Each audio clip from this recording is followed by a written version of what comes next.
దైవ గ్రంథముల నుంచి మనం ధ్యానిస్తున్నటువంటి వాక్యము అపోస్తుల కార్యములు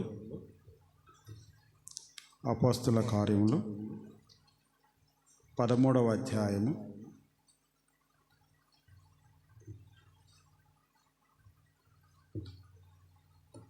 47వ వచనం.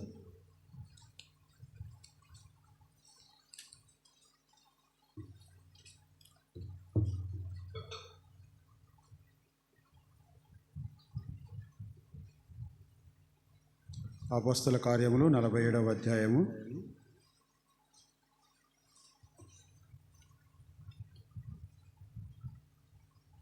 47వ వచనం.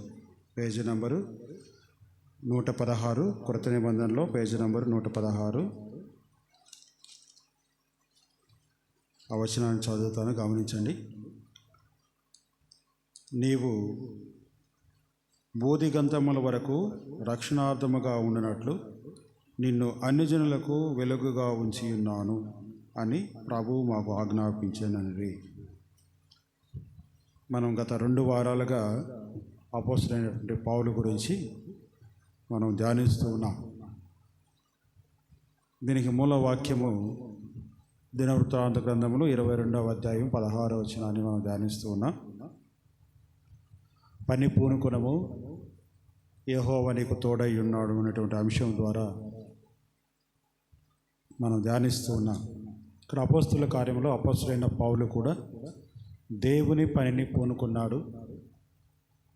దేవుడు తనకు అప్పగించిన పనిని ఆయన పూనుకొని చేస్తున్నాడు.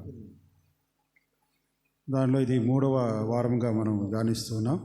ఇక్కడ దేవుడు అపోస్తులైన పౌలుతో ఏం మాట్లాడుతున్నాడంటే, నిన్ను అన్యజనులకు వెలుగుగా ఉంచి ఉన్నాను అనే మాట. నిన్ను అన్యజనులకు వెలుగుగా ఉంచి ఉన్నాను. దేవుని స్వరము అపోస్తలుడైన పౌలుకి 3 సార్లు ప్రత్యక్షమై ఆయనతో మాట్లాడుతూ ఉంటుంది. అందులో ఇది ఒకటి. యేసుక్రీస్తు ప్రభువు ఆరోహణమైన తర్వాత ఆయన సమూహముగా కనబడ్డాడు. అనేక మందికి, తన శిష్యులందరికీ కూడా సమూహంగా కనబడ్డాడు. కానీ అరుదుగా ఒకరికే కనబడడం అనేది అపోస్తలుడైన పౌలు విషయంలో జరిగింది. ఈయన శిష్యుడు కాదు, యేసు ప్రభు యొక్క శిష్యుడు కాదు. యేసు ప్రభువుకి, యేసు ప్రభు మార్గానికి వ్యతిరేకమైనటువంటి జీవితాన్ని జీవిస్తున్నటువంటి వాడు అపోస్తలుడైనటువంటి పౌలు. ఆయన సౌలుగా ఉన్నప్పుడు దేవునికి వ్యతిరేకమైనటువంటి మార్గంలో జీవిస్తూ ఉన్నాడు. ఆ వ్యతిరేక మార్గంలో ఉన్నటువంటి సౌలుని ఆయన దర్శించి ఆయన ఏర్పరచుకొని ఆయనను పౌలుగా మార్చినటువంటి వాడు దేవుడు. ఇది గొప్ప ఆధిక్యత. పౌలుకున్నటువంటి ఆధిక్యత ఇది చాలా గొప్ప ఆధిక్యత. అంటే ఆయన శిష్యులకు కూడా ఇంత గొప్ప ఆధిక్యత ఎవరికి కూడా లేదు. ఆయన ఈ మాట చెప్తున్నాడు, అన్యజనులకు నిన్ను వెలుగుగా నియమించి ఉన్నాను, వెలుగుగా ఉంచి ఉన్నాను. ఇది చాలా గొప్ప మాట. దైవ గ్రంథంలో ఎంతోమంది ప్రవక్తలు ఉన్నారు, ఎంతోమంది దైవజనులు ఉన్నారు, సేవకులు ఉన్నారు, ప్రవక్తలు ఉన్నారు. వీళ్ళందరూ కూడా బైబిల్ గ్రంథంలో దేవునికి విధేయులైన వారు. ఈ ప్రవక్తలు, దైవ సేవకులు, దైవజనులు, వీరందరినీ కూడా దేవుడు తన స్వాస్థ్యము కొరకు, తన ప్రజలకు కొరకు మాత్రమే వాడుకున్నాడు. అది గమనించాలి మనం. ఒక అపోస్తలుడైన పౌలుని మాత్రమే అన్ని జనుల కొరకు దేవుడు వాడుకున్నాడు.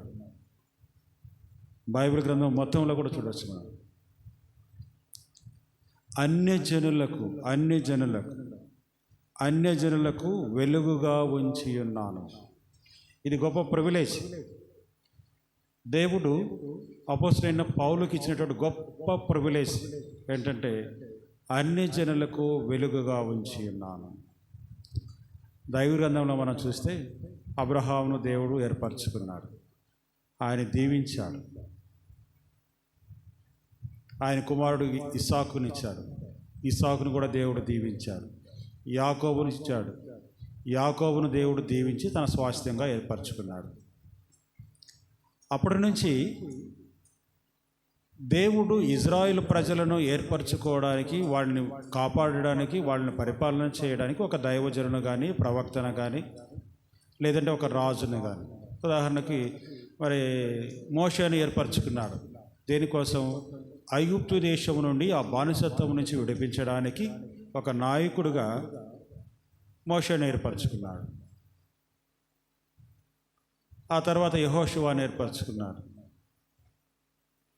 ఆ తర్వాత వీళ్ళిద్దరూ చనిపోయిన తర్వాత ఇజ్రాయిల్ని పరిపాలించుటకు, వారిని ఏలుటకు న్యాయాధిపతులను ఏర్పరచుకున్నాడు దేవుడు.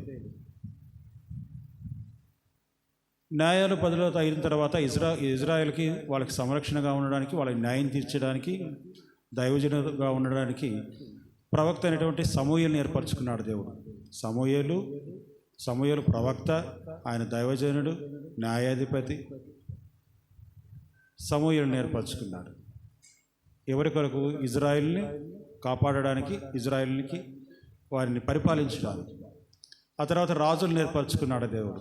ఎవరి కొరకు? ఇజ్రాయిల్ని కాపాడడానికి మాత్రమే. సౌలుని ఏర్పరచుకున్నాడు ఇజ్రాయిల్ స్వాస్థ్యం కాపాడడానికి. దావీదుని ఏర్పరచుకున్నాడు. ఆ తర్వాత దావీదు సంతానంలో అనేక మంది రాజులను దేవుడు తన ప్రజలైన ఇజ్రాయిల్ కొరకు ఏర్పరచుకోవడానికి చేశాడు. ఆ తర్వాత చూసినట్టు అనేక మంది ప్రవక్తలు ఉన్నారు. హిజ్కియా ప్రవక్త, హెజెస్కేలు, వీళ్ళందరూ ఉన్నారు, హబక్కూకు. వీళ్ళందరూ కూడా ఏ ప్రవక్త అయినా సరే, ఏ దైవజనుడైనా సరే కేవలము ఇజ్రాయేల్ ప్రజలను పరిపాలించడానికి మాత్రమే దేవుడు ఏర్పరచుకున్నాడు. అయితే అపోస్తులైన పౌలు విషయంలో అట్లా కాదు.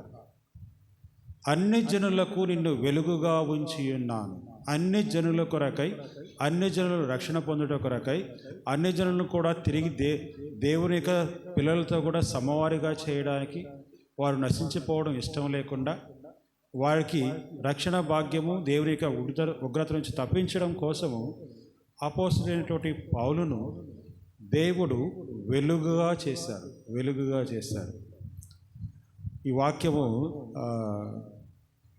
నాకు నిన్నటి దినం అనుకుంటా వాట్సాప్లో ఒక సహోదరి పంపించింది.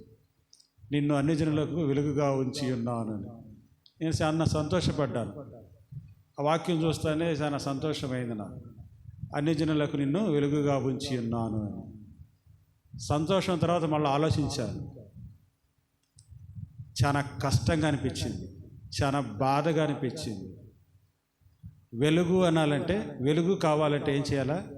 మనం కరిగిపోవాలి, అంతే కదా. ఇతరులకు వెలుగు ఇవ్వాలంటే మనం కరిగిపోవాలి.